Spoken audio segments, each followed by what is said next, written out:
안녕하세요. 예디아기입니다. 예디아기의 사연을 여러분들에게 읽어드릴 DJ 유진입니다. 구독과 좋아요는 채널 운영에 큰 힘이 됩니다. 꼭 부탁드리며 저는 여러분들의 댓글도 모두 읽고 있습니다. 댓글도 많은 참여 부탁드릴게요. 그럼 오늘의 사연 시작합니다. 순간 머릿속으로 상상했던 것들이 현실이 되는 것보다 더 끔찍한 게 있다는 걸 알게 되었습니다. 바로 제가 가장 의지하고 믿었던 사람의 입으로 사실을 인정했을 때라는 걸요. 가장 먼저 느낀 감정은 서러움이었죠. 이제까지 살아왔던 모든 순간이 부정되는 순간이었으니까 말입니다. 모두의 축복을 받으며 결혼식장에 들어서는 순간, 함께 첫 집에 들어서던 그때 매일 행복을 다짐하던 수많은 약속들이 머릿속을 두드려댔죠. 지금 당신 그 말 후회 절대로 안 해? 후회할 수도 있겠지. 하지만 지금은 아니야. 머리를 망치로 강하게 맞은 느낌이 들었어요.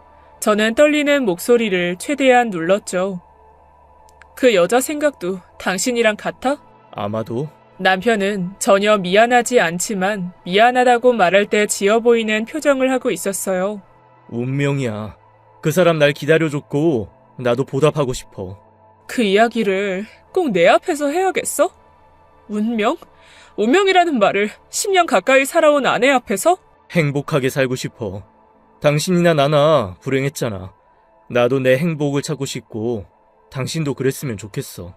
나랑 살고 있었던 게 그렇게 불행했니? 미안. 당신도 시간이 지나면 괜찮아질 거야. 그래, 시간이 지나면. 그래, 그럴지도. 한때는 지나고 보면 별거 아니다라는 말이 참 싫었어요. 슬프고 행복하고 분노하는 그런 모든 현재의 감정들을 깡그리 부정하는 말이니까요. 어린 시절에는 지금 당장 내가 죽겠는데 시간이 지나면 괜찮아질 거라는 어른들의 그 말이 너무 가볍게만 들렸죠. 하지만 어느덧 30대 후반이 되어서는 아주 조금은 알 것 같습니다. 그 말들이 당장의 감정을 무시하는 말이 아니라는 걸 말이죠. 그 사람이 없으면 죽을 것 같았지만 잊고 지내는 날이 더 많아지고 한때는 둘도 없을 것 같은 친구였지만 전화번호도 모르게 되는 날이 오고 또 한때는 미워 죽겠는 사람과 웃으면서 볼 수 있듯이 떠난 사람도 변한 사람도 탓하거나 붙잡지 않게 되더군요. 마치 짧은 가을이 지나 겨울이 오는 것처럼 말입니다. 안녕하세요. 저는 춘천에 사는 30대 후반의 유부녀입니다. 결혼을 하게 된 건 거의 10년이 다 되어가고 있어요. 저희 사이에 아이는 없습니다. 아니, 결혼 전부터 저희는 애초에 아이를 낳지 않기로 약속했죠. 요즘은 그걸 딩크족이라고 하더군요. 딩크족이란 아이가 아닌 오로지 자신들에게 집중하려는 사람들이 정상적인 부부 관계에서도 아이를 낳지 않는 것을 의미한다고 합니다. 하지만 저희 부부의 경우는 상황이 달랐어요. 일단 전 이혼 가정에서 자랐죠. 제가 태어나기 전부터 이혼 위기를 겪고 있던 저희 부모님은 아이를 낳아서 결혼 생활을 연장시키려는 목적이었다고 합니다. 우리가 싸우는 건, 우리가 이렇게 맞지 않는 건 둘 사이에 아이가 없어서다 라는 이상한 결론으로 제가 태어나게 된 거죠. 하지만 위태로운 젊은 부부의 결혼에서 저라는 존재는 튼튼한 연장선이 되어주지 못했어요. 결국 제 나이 10살, 부모님의 이혼과 동시에 그 누구도 데리고 가고 싶지 않은 짐짝이 되었습니다. 흔히 영화나 드라마를 보면 양육권으로 다툼이 있다고 하는데 저는 오히려 정반대였죠. 차라리 양육비를 줄 테니 데려가라고 어머니와 아버지는 서로 저를 거부했습니다. 난 몰라. 난 데려갈 수도 없고 데려갈 생각도 없어. 그럼 애는 고아원에 맡길까? 그래야 속이 편해. 당신이 그러고도 엄마야. 무슨 여자가 모성애가 없어. 다른 여자들은 자기 애만은 달라고 사정을 한다던데 데려갈 수도 없고 데려갈 생각도 없다는 말을 애 앞에서 해? 야, 애는 혼자 낳니? 내가 낳자고 했어? 당신이 낳자고 했잖아. 그리고 여자인 내가 애까지 키우면서 어떻게 돈을 벌어? 돈? 웃기시네. 남자가 벌어온 돈이나 쓰면서 언제부터? 아, 혹시 지난번에 그 남자 만나려고? 아, 남자가 애는 싫대. 새 출발하려니까 애가 걸리적거려서 그래? 그러는 당신은 남자 이혼은 흠 아니라면서 그러더니 애가 딸리면 흠이 될까봐 그런 거 아니야? 양심이 좀 있어라. 양심은 네가 없는 거지. 너 그 남자한테 애 있다고 말도 안 했지? 진짜 소름 끼치고 끔찍해. 아, 그러면서 또 결혼을 한다고? 그 남자가 난 너무 불쌍해. 아, 나처럼 속아서 결혼하는 거 아니야? 야, 당신이 만나는 그 여자는 안 불쌍하니? 양심이 있으면 혼자 살아야 되는 거 아니야? 흠과 짐작. 한 젊은 부부의 아이는 그 이상도 그 이하도 아니었죠. 결국 할머니와 할아버지, 친척들 집을 전전하면서 자라게 되었습니다.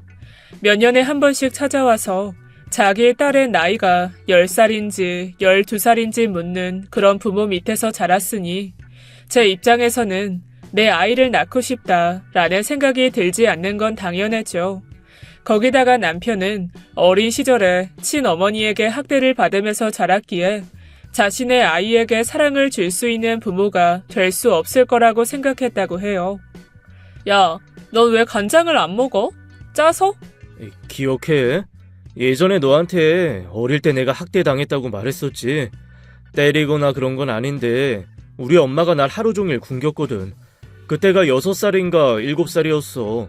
아빠는 덤프트럭 기사였으니 집에 잘 들어오지 못하는 날이 많았고 엄마는 매일 술 마시러 나갔어. 그러다가 새벽 2시쯤 들어와서 내 앞에 밥이랑 김치만 던져줬지. 그렇게나 어린데 진짜 미쳤지 미쳤어. 그런데 간장은 무슨 상관이야? 한 번은 내가 국이 없냐고 물었어. 근데 엄마가 간장을 내 밥에 부었지. 억지로 먹게 했고 그 다음부터는 김치 없이 간장이랑 밥만 줬어. 그래, 다 좋아. 하나만 묻자. 그게 국간장이야 진간장이야? 뭐? 야, 너 미쳤냐? 나 되게 진지해. 아주 중요하단 말이야. 생각해봐. 그게 국간장이면 넌 진간장에 도전할 수 있어. 그럼 네 트라우마의 절반은 극복하는 거지. 어때? 도전? 미친. 야, 저리 가. 너랑은 절교야. 아, 진짜 또 삐지기야? 너 나 말고 친구 없잖아. 나 친구 있거든. 진짜 엄청 친한 친구 있어. 어릴 때부터 알고 지냈다는 그 친구. 유학 갔다며. 그럼 한국에서는 내가 유일한 친구 맞잖아. 맞지? 그지? 차라리 네가 유학을 갔어야 했는데. 우린 굉장히 친한 친구였습니다. 고등학교 동창인 저와 남편은 서로에 대해 모르는 게 거의 없었어요. 덤덤하게 자신의 아픔을 말하는 모습에 장난을 쳤지만 그 사람도 저도 알고 있었습니다. 이게 우리가 어린 시절의 아픔을 극복하는 방법이었으니까요. 꼭 맞지는 않지만 어딘지 비슷한 형태인 한 세트의 퍼즐 조각 같았습니다. 그래서 서로에 대해서 이해할 수 있었고 가까워지는 것도 오랜 시간이 걸리지 않았어요. 그 이후로 같은 대학까지 들어가게 되면서 저희는 차차 연인으로 발전했죠. 결혼은 어쩌면 서로에게 너무나 당연했습니다. 네가 매번 말하던 그 친구는 결혼식에 온대? 누구? 준호? 아이, 준호야 백수라서. 아니, 준호 말고 그 어릴 때부터 알던 여자 말이야. 뭐 일단 말은 했는데 확실하진 않다고 하네. 진짜 친한 거 맞지? 상상 친구 그런 거 아니지? 아이, 진짜 사람을 뭘로 보고. 올 거야. 꼭 올 거야. 결혼식 날이 되어서 목을 빼고 기다리던 남편을 보았을 때 조금 서운하긴 했어요. 서로가 서로에게 가장 친한 친구인 줄 알았는데 그 친구가 저보다 더 위에 있는 듯 했기 때문이었죠. 실제로 그 친구가 저희 결혼식에 왔을 때 저는 위기감을 느꼈습니다. 단순히 예쁘다라는 말로 정의 내리기에도 부족할 정도로 매력적이었거든요. 대충 풀어넘긴 부스스한 머리카락은 허리까지 닿아 있고 얼굴은 인형처럼 작았죠. 그 작은 얼굴에 콕콕 박힌 동그란 눈과 버선 끝처럼 올라간 작지만 또렷한 코, 그리고 시원한 인매와 도톰한 입술, 긴 팔과 다리는 모델 같아서 군데군데 찢어진 모양이 난 티셔츠와 긴 코트 차림이 너무 잘 어울렸습니다. 심지어 그녀는 한국에서 미의 기준인 흰 피부도 아니었죠. 오히려 구릿빛에 가까웠고 죽은 깨가 코와 눈 밑에 오밀조밀하게 있었습니다. 그런데 정말 그냥 와 하는 탄성이 나올 정도였어요. 반가움에 입을 크게 벌린 남편을 두고 제게로 성큼성큼 걸어와 이야기 많이 들었어요. 반가워요. 상상했던 것처럼 예쁘시네요. 라고 하며 악수를 청할 때 풍겼던 향수 냄새는 아직도 생생합니다. 네, 저도 얘기 많이 들었어요. 욕 많이 하던가요? 급하게 온다고 드레스 코드가 좀 그렇죠. 특히나 여자치고는 낮은 중저음의 목소리는 제가 남자였어도 반할 정도였다는 건 확실했습니다. 아니, 여자인 저 역시도 눈을 뗄 수가 없었죠. 그게 그녀와의 첫 만남이었어요. 하지만 결혼식이 끝나고 바로 호주로 돌아갔기에 크게 신경 쓰이진 않았죠. 후회했던 건 있었습니다. 옷은 둘째치더라도 향수 뭐 쓰는지라도 물어볼걸. 거기서 끝날 줄 알았어요. 남편과 저보다 더 친한 친구 사이였어도 어쨌든 곁에 있는 건 저라고 생각했죠. 그래서 다른 친구들이 저에게 긴장해야겠다는 말을 흘려 들었습니다. 야, 남녀 사이에 친구가 어디 있니? 다 의심해봐야지. 난 그렇게 생각하지 않아. 남녀 친구 충분히 인정해. 다만 동성 친구보다 시간을 좀 많이 들여야 한다는 거고. 1년, 3년? 아니, 10년 정도로 친구라고 하면 좀 웃기지. 35년이면 충분히 많이 들인 거 아니야? 그럼 인정해야지. 그래도 넌 결혼식장에서 그 여자 보고도 그런 말이 나와? 그 자리에 다른 친구들도 그 여자 멋지다고 난리였잖아. 너희 연애 기간이 너무 길어서 감이 안 오는 거 아니야? 긴장 좀 해. 확실히 예쁜 것도 있는데 좀 멋지긴 했어. 야, 네가 인정을 하면 어떡해. 동성이든 이성이든 친구는 애초에 호감부터 시작해. 너도 알잖아. 더구나 너희 둘도 친구에서 부부까지 된 거 아니야? 전 친구의 어깨에 손을 살포시 올렸죠. 친구야, 미안하지만 난 내 남편을 처음부터 남자로 봤단다. 호시탐탐 노렸지. 그리고 친구부터 차근차근 시작한 거야. 그리고 나도 뭐라고 못해. 나도 성별이 남자인 친구들 있잖아. 야, 그게 그거랑 같니? 엄청 잘생기고 섹시한 남자인 친구는 없잖아. 그야 그렇지. 아무도 주워가지 않는 녀석들이긴 해.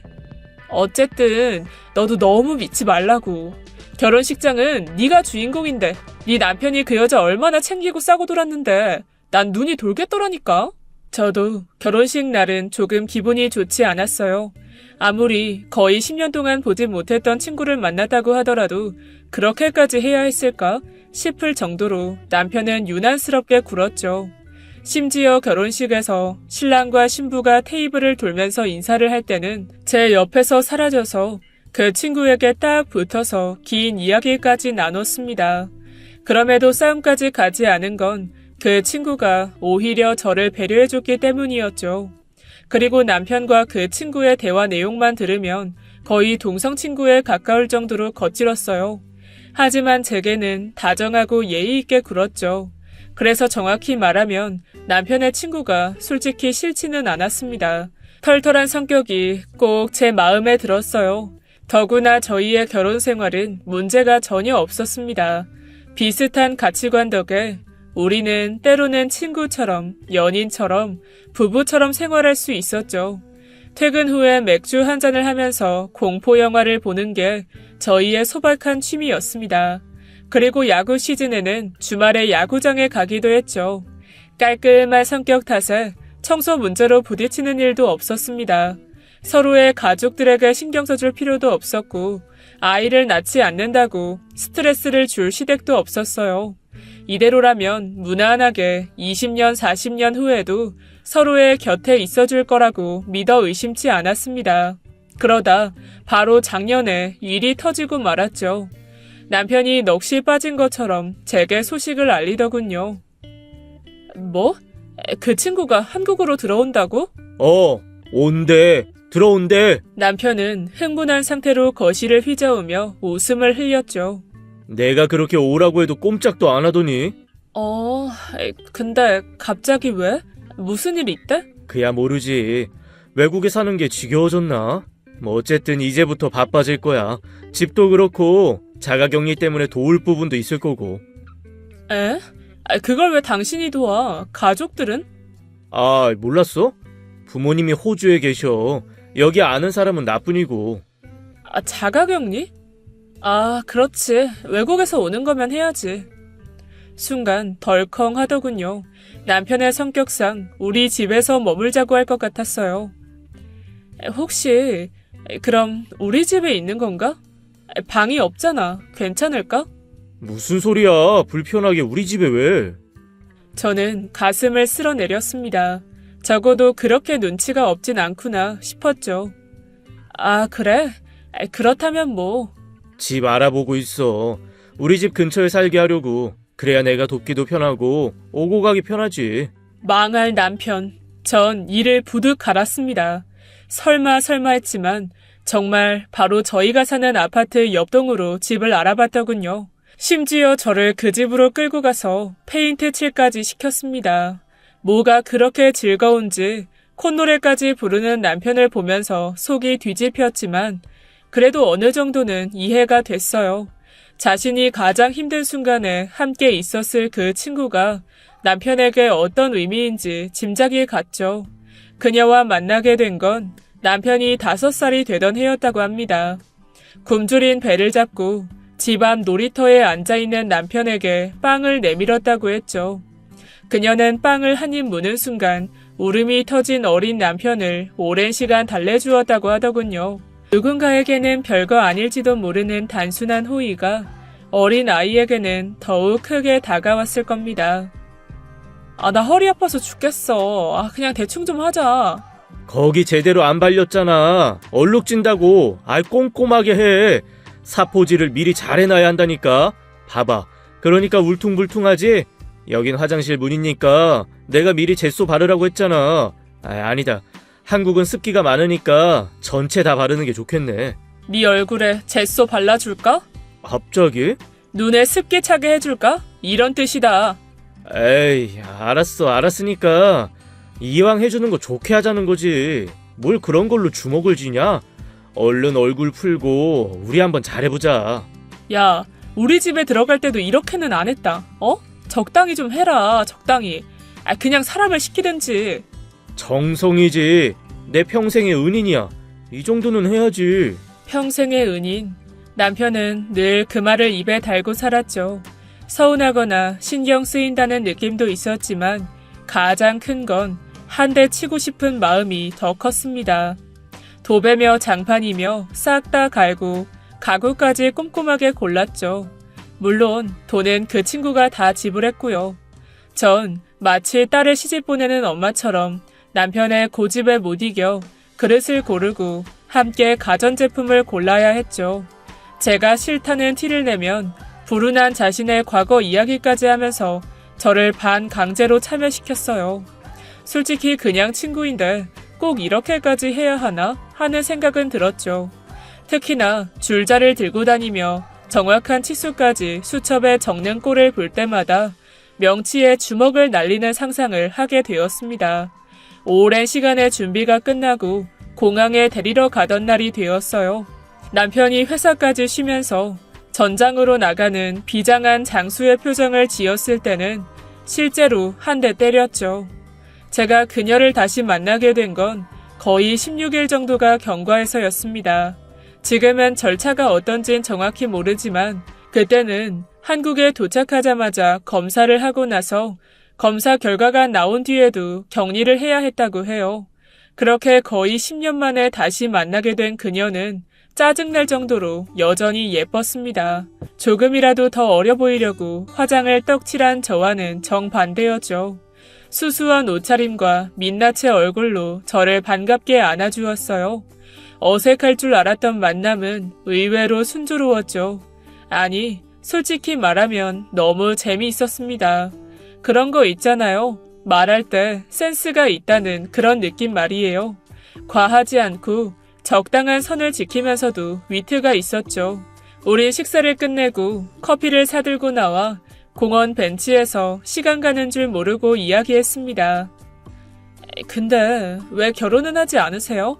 무슨 그런 걸 물어. 실례야. 그런가? 죄송해요.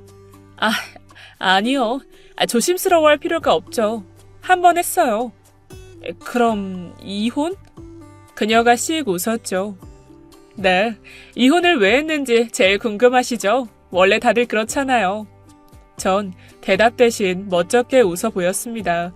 그러자 친구는 고개를 들어 하늘을 보더군요. 사랑하지 않는다는 걸 깨달았어요. 평생을 함께할 자신이 없었죠.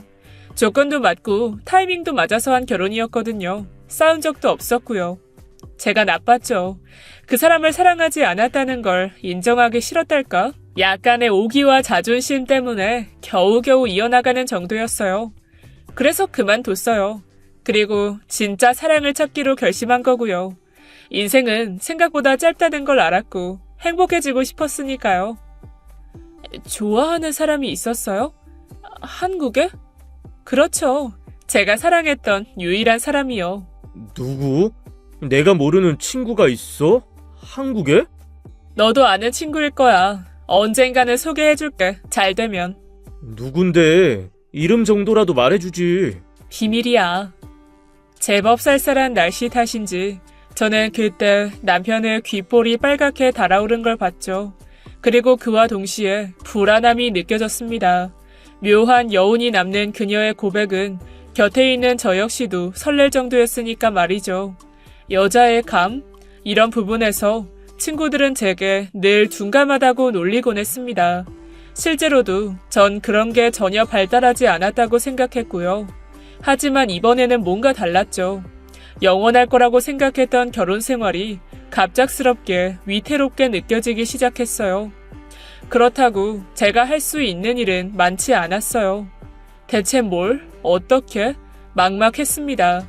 만약에 하며 끊임없이 반복되는 일어나지 않은 상상 속에서도 저는 수없이 그녀에게 상대가 되지 않았어요. 그래서 평소라면 절대로 하지 않았을 집착이 시작되었죠. 당신 너무 무리하는 거 아니야? 그냥 쉬어도 된다니까. 아니, 나도 당신 친구 만나고 싶어. 그러고 싶어. 그리고 난 초대받아서 가는 거야. 연락도 내가 한 거 아니고. 야, 솔직히. 솔직히 뭐? 그렇잖아. 친구끼리 보는 건데 계속 같이 가냐? 전 기가 차서 코웃음을 쳤습니다. 난 당신 친구 아니야? 그 사람이랑 떨어진 기간 생각하면 솔직히 당신이랑 내가 가장 오래된 친구 아니냐고. 그리고 막말로 친구끼리인데 뭐 어때? 꼭 둘이 만나야 돼? 혹시 말이야. 당신 질투 그런 거 하는 거야? 뭐? 질투라니? 솔직히 좀 그렇잖아. 요즘 당신 하는 거 보면 술자리에도 쫓아오고 점심시간에 반차까지 쓰면서 와서 밥 먹고, 아무리 내 친구가 당신한테 나오라고 한다고 했지만 적당히 눈치껏 몰라? 에휴, 그걸 내가 꼭 말로 설명을 해야겠냐? 당신 왜 이렇게 눈치가 없어? 거의 10년 만에 만난 친구인데 한 번은 둘만 이야기할 시간도 줘야 할 거 아니야. 서러웠죠. 전 결국 그 자리에서 울음을 터뜨리고 말았어요. 당황한 남편은 저를 약간 달래는 것 같더니 약속 시간이 되었다고 도망치듯이 집을 빠져나갔죠. 뭔가 잘못됐다는 생각이 그때 확실하게 들었어요.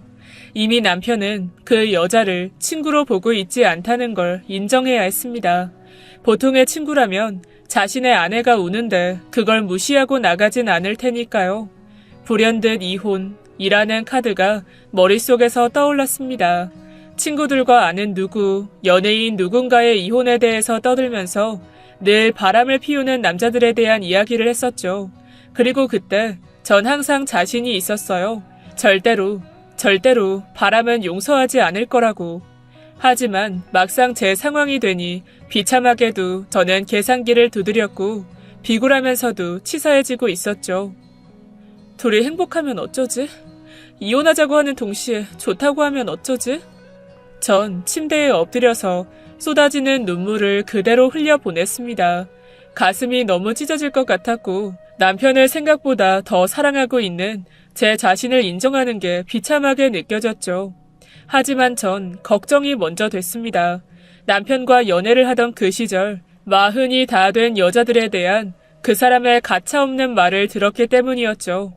남편의 눈에 그들은 지나칠 정도로 치장하며 매력이 없다는 사실에 대해 인정하지 못하고 여자이길 바란다고 생각하는 존재였습니다.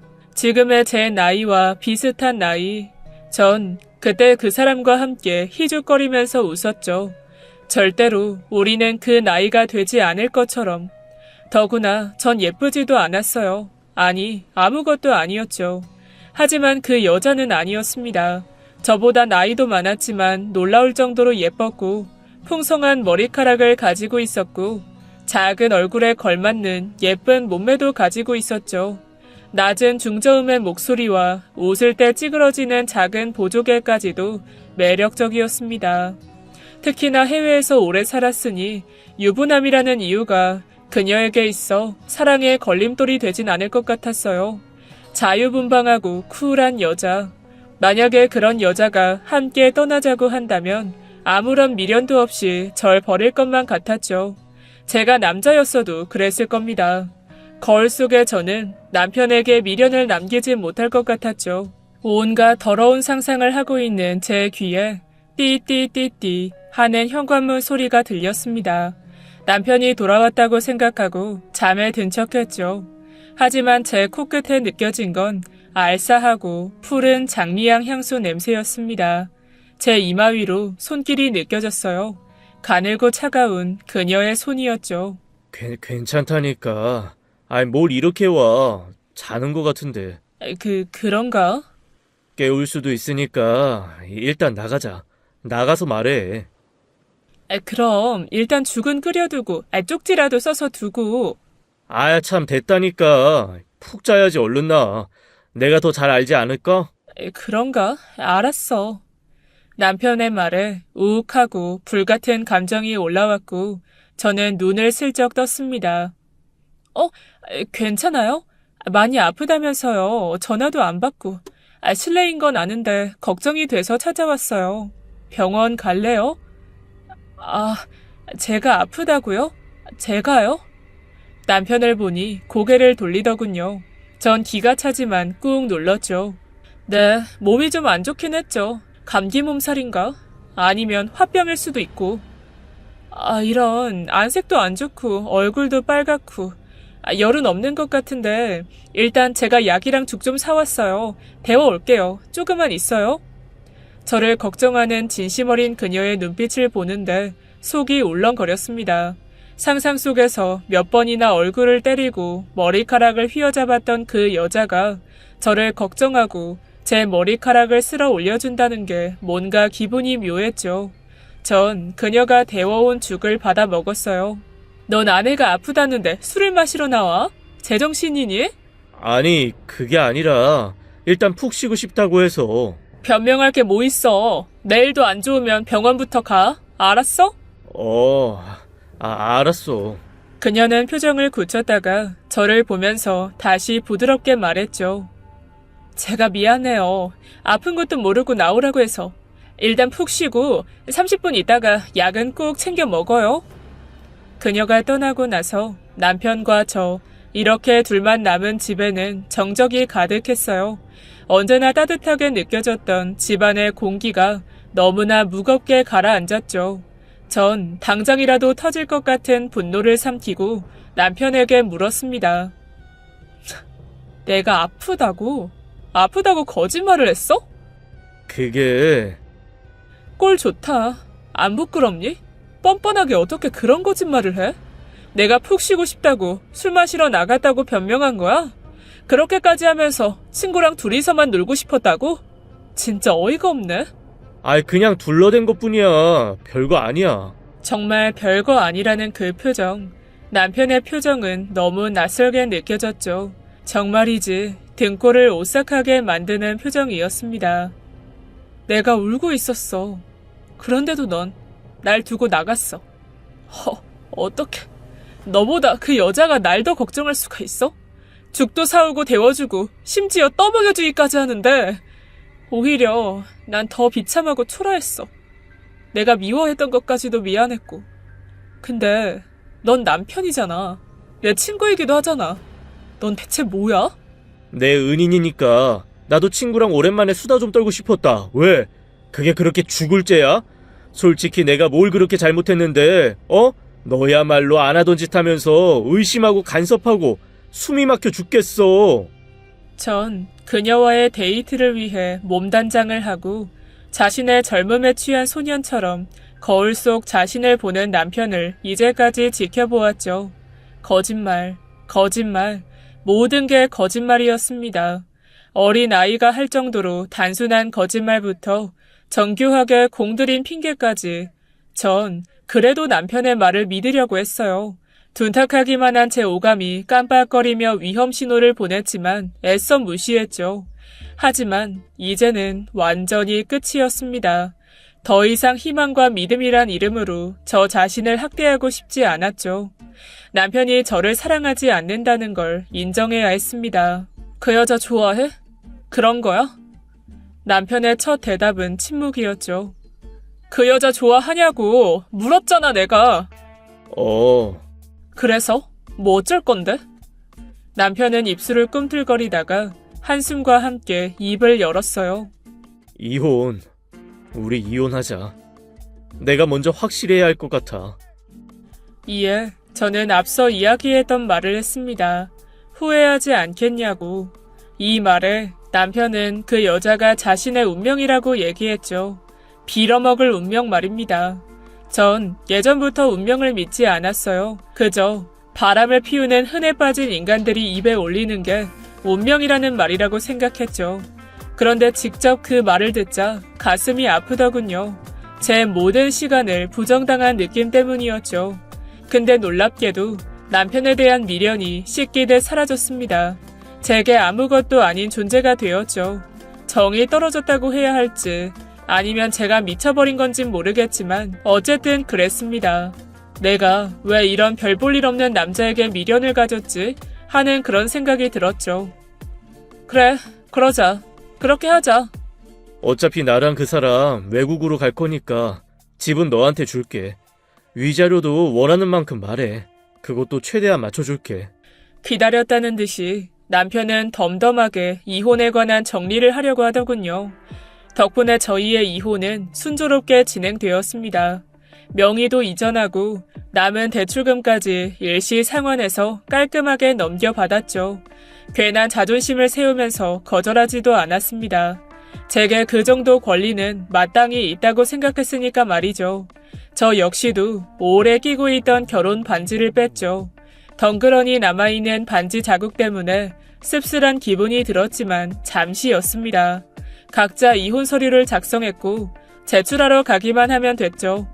남편은 제 마음이 바뀔까봐 두려운 건지 제게 유독 쌀쌀맞게 굴었어요. 혼자 밥을 먹고 들어오는 날이 많았고 제게 말 한마디도 하지 않으려는 듯 했죠. 여보나 당신이라는 지칭을 하는 것 자체를 꺼려하고 있었습니다. 꼭 해야 할 말이 있으면 저기 있잖아 이런 말로 말을 시작하곤 했죠. 하지만 그조차도 저에게 어떤 타격도 되지 않았습니다. 머리가 차갑게 식으니 남편이 제게 그렇게 중요한 존재가 아니라는 판단이 섰죠. 어쩌면 저 역시도 남편을 사랑하지 않았던 건 아닐까 하는 생각이 들 정도였습니다. 왜 오래된 습관이라는 게 그렇잖아요. 손톱 밑이 아프다는 걸 알면서도 자꾸만 입으로 가져가는 그런 몹쓸 일이었죠. 그런데 남편은 법원 앞에 모습을 드러내지 않았습니다. 갑자기 이혼을 안 한다니? 그게 무슨 말이야? 마음이 바뀐 거야. 아무래도 이건 아닌 것 같아. 난 그런 거 잘 모르겠고 당신 왜 그래 갑자기? 이혼하자고 한 건 당신이잖아. 다 정리했는데 이제 와서 느닷없이 이러는 이유가 뭔데? 나 놀려? 당신이야말로 왜 그래? 우리 결혼이 10년이야. 그런데 이렇게 끝을 낸다고? 당신 날 사랑하긴 했어? 내가 너무 기가 막혀서 그런데 대체 왜 이러는 거야? 그 여자랑 잘해볼 생각 없어. 나 사실 당신 시험해본 거야. 그냥 당신이 날 진심으로 좋아하는지 알고 싶었던 거야. 그게 무슨 부처님이 할렐루야 하는 소리야. 당신한테 실망 많이 했어. 그런데 내가 당신을 못 놔. 미치고 팔짝 뛸 일이었죠.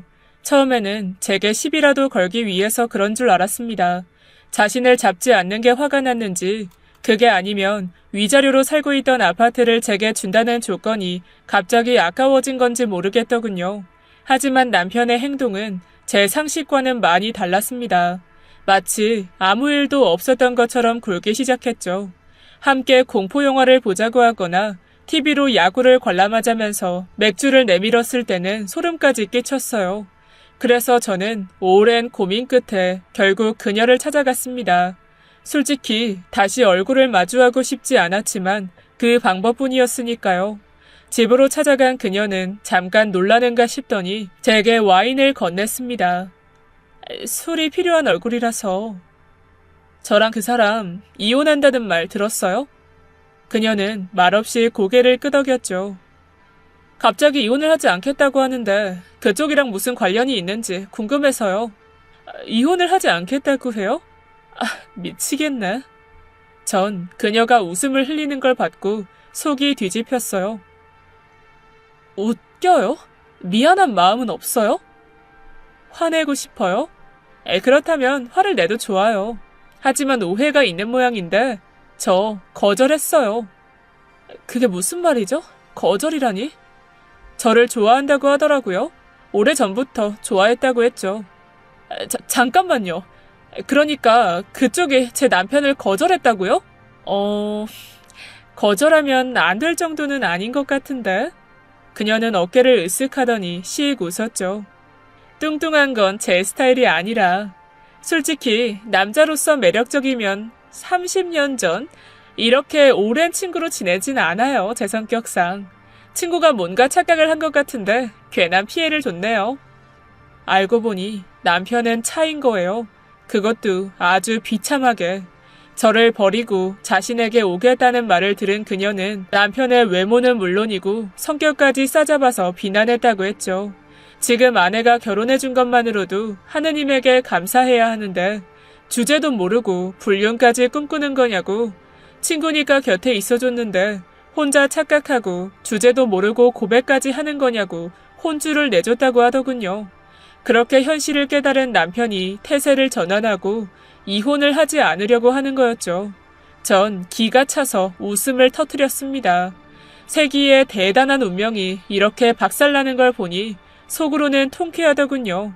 자신을 기다려준 것이며 이에 보답하고 싶으며 행복해지고 싶다면서 서로가 운명이라던 남편은 그때 어떤 표정을 지었을까? 솔직히 그렇게까지 거절하고 싶진 않았어요. 타일일 수도 있었죠. 근데 난 그쪽도 제 친구라고 생각했거든요. 그래서 좀 심하게 했어요.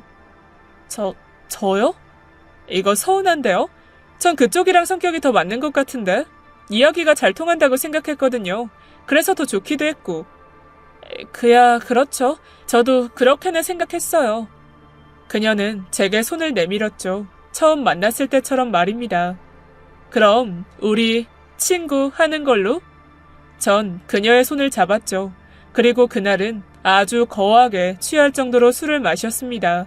긴 대화를 하고 고민을 나눴고 어느덧 진짜 친구가 되었어요. 어쩌다 보니 말도 놓게 되었죠. 이따금 남편의 바람 상대라고 생각했던 여자와 함께 웃고 떠든다는 게 비현실적으로 느껴지긴 했습니다. 하지만 유쾌하고 기분 좋은 사람인 건 분명했죠.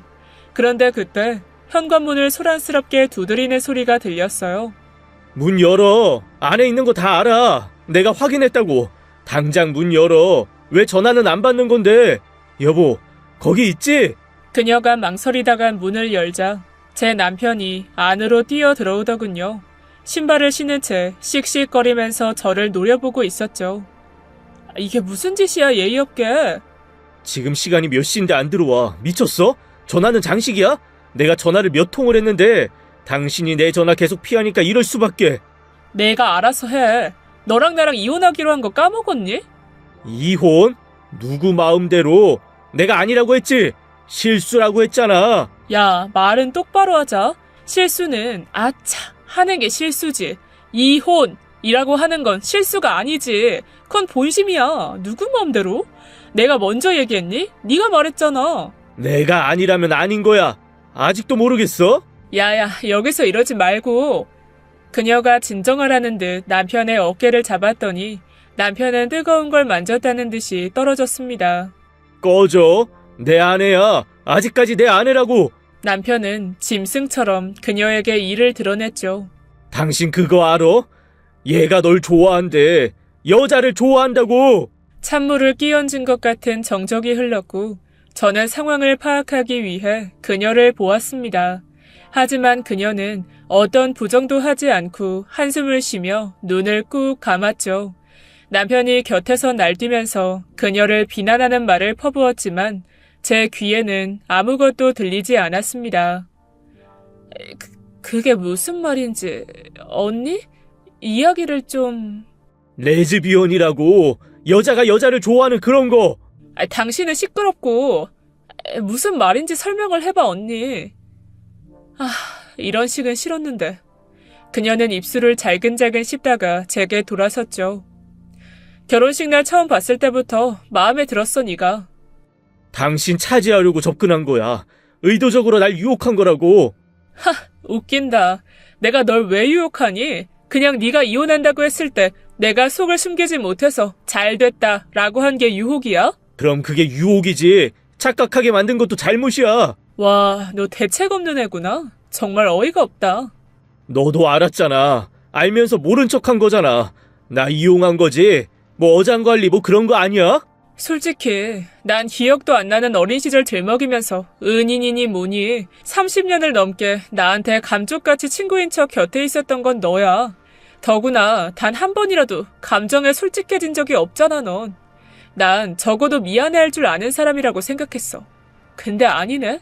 친구한테 고백받는 것도 기분 못 같은 일이야 나한텐. 그렇다고 친구 마누라를 넘봐? 그래서 한국까지 들어오고? 네가 똑바로 행동했으면 나도 이렇게 이혼까지 할 생각 안 했어. 기분 못 같은 건 나도 마찬가지라고. 더럽고 불결해. 억지 부리지 마. 사랑은 그렇게 억지 부린다고 해서 되는 게 아니거든. 네가 내 고백을 거절했다고 너한테 내 사랑까지 비난받아야 돼? 그리고 난 그냥 곁에서 지켜보는 걸 택한 거야. 친구가 되기로 했고. 그런데 일을 크게 만든 건 너야. 내가 아니라. 잠깐만. 그럼 언니는 날 좋아했던 거라고? 그걸 당신이 알고 이혼을 안 하려고 했던 거고? 그게 아니야. 그냥 내가 당신을 사랑한다는 걸 너무 늦게 알았던 거야. 곁에 있어서 소중한 걸 몰랐고 그래서 실수했지만 어떻게든 다시 잘해보려고 했던 거야. 언니는? 난 어떤 다른 마음이 있었던 건 아니야. 물론 널 좋아하지만 널 좋아해달라고 구걸하진 않아. 근데 생각이 좀 바뀌었어. 그게 무슨 뜻이야? 적어도 저런 찌질이랑은 살지 말라고 하고 싶네. 야, 네가 무슨 자격으로 우리 부부 사이를 갈라놔? 이미 포기하고 물러난 건 너야. 절대로 포기 안 해. 절대로. 상황을 어떤 식으로 정리해야 할지 모르겠더라고요. 남자와 여자가 저를 두고 싸우는 걸 생전 처음으로 봤습니다. 애초에 인기가 있었던 적이 없어서 남자들끼리 싸운 걸 본 적도 없었지만 특수한 상황인 것은 확실했죠. 하지만 여기서 가장 중요한 건 제 마음이었습니다. 일단 언니, 전 그쪽 취향이 아니라서 죄송해요. 그녀는 어깨를 으쓱하더니 씁쓸한 미소를 지어 보였죠. 봐라. 내가 그럴 줄 알았다니까. 여기가 외국인 줄 알아? 아무리 네가 유혹해봐라. 이 여자는 꿈쩍도 안 해. 알아? 남편은 껄렁거리면서 그녀에게 입술을 삐죽거렸습니다. 당신도 아웃이야 미안하지만. 아니, 솔직히 미안한 마음은 없어. 어쨌든 이제 난 당신을 사랑하지 않아. 그렇게 됐어. 야, 우리가 언제는 불같이 사랑했어? 우린 정이 있고 친구고. 친구? 우정? 그걸 끊어낸 건 당신이었어. 이미 늦었고. 그러니까 이혼이라는 말은 신중하게 꺼냈어야지. 네 절절한 짝사랑 때문에 넌 친구도 잃고 아내도 잃는 거야. 여보, 자기야. 그래도 조금만 더 생각해보고. 나랑은 불행하다면서 행복해질 거라며. 그때는 내가 정신이 어떻게 된 건지. 저기, 나도 행복해질 거거든? 내 인생에서 얼른 꺼져. 우린 절교야. 지금 생각해보면 그 일이 제 인생에서 가장 드라마틱한 일이었던 것 같아요. 언니는 얼마 안 가서 다시 부모님이 계신 곳으로 돌아갔죠. 제게 좋은 친구로라도 남고 싶다면서 자신이 쓰던 향수를 선물해 주었습니다. 제가 그 향을 좋아한다는 걸 어떻게 알았는지 신기했죠. 솔직히 그녀를 통해서 누군가에게 사랑을 받는다는 건 그런 거라는 생각이 들었습니다. 궁금해하고 기대하고 관찰한다는 건 말이죠. 제가 굳이 말하지 않아도 어떤 긴 시간을 통해 서로의 형태를 기억하지 않아도 알아버리게 되는 것이라는 걸 깨달았습니다. 결국 남편과는 얼마 전에 최종적으로 이혼을 했어요. 그럼에도 불구하고 계속 저를 찾아오고 제게 미련을 놓지 못하고 있지만 말이죠. 혹시 다른 남자라도 생긴 거야? 네 머릿속에는 그런 생각뿐이니? 왜 이렇게 한심해? 그냥 우리 합치자. 살다 보면 이런 일도 있는 거잖아. 우리가 한두 해 보는 사이도 아니고 친구이기도 했잖아. 그런 말이 있어. 결혼은 경험이 부족해서, 이혼은 이해력이 부족해서, 그리고 재혼은 기억력이 부족해서 하는 거라고. 그런데 어쩌지? 난 기억력은 끝내주게 좋거든. 그러니까 그만 질척거려? 한 번쯤 생각합니다. 남편은 나랑 왜 결혼을 했을까 하는 그런 생각이요. 사랑이 아니라면 자신이 가지지 못했던 온전한 가정을 원했던 것일까요? 답은 확실하지 않지만 결국에는 인간의 본질적인 문제라고 생각해요. 전 항상 인간이 불완전한 존재라고 생각해 왔습니다. 누구나 결핍된 부분이 있고 그걸 채우기 위해서 사는 거죠. 이런 인간의 본성 때문에 과학과 문명이 끊임없이 발전을 하게 되었을지 모르지만 이런 부분 때문에 행복하지 못한 건 아닐까 하는 생각이 듭니다. 애정을 갈구하고 돈을 갈구하고 성공을 갈구하고 우위에 서길 바라는 그런 결핍된 것들이 모여 바람을 피우고 누군가를 상처 입히고 속이고 때로는 죽이는 일들이 생겨나는 것 같아요. 물론 제게도 그런 빈 공간이 있다고 생각하죠. 하지만 전 있는 그대로를 비워둘 생각입니다.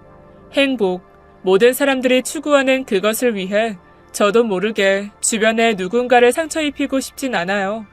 남편처럼 행복을 찾는 게 아니라 전 제 안에 있던 행복을 기억하려고 합니다. 불행한 사람은 갖지 못한 것을 사랑하고 행복한 사람은 갖고 있는 걸 사랑한다고 해요. 전 제가 가진 것들에 만족하면서 그렇게 살 생각입니다. 지금까지 예디하기였습니다. 끝까지 함께 해주신 여러분 진심으로 감사드리며 전 내일 이 시간 다시 돌아올게요. 감사합니다.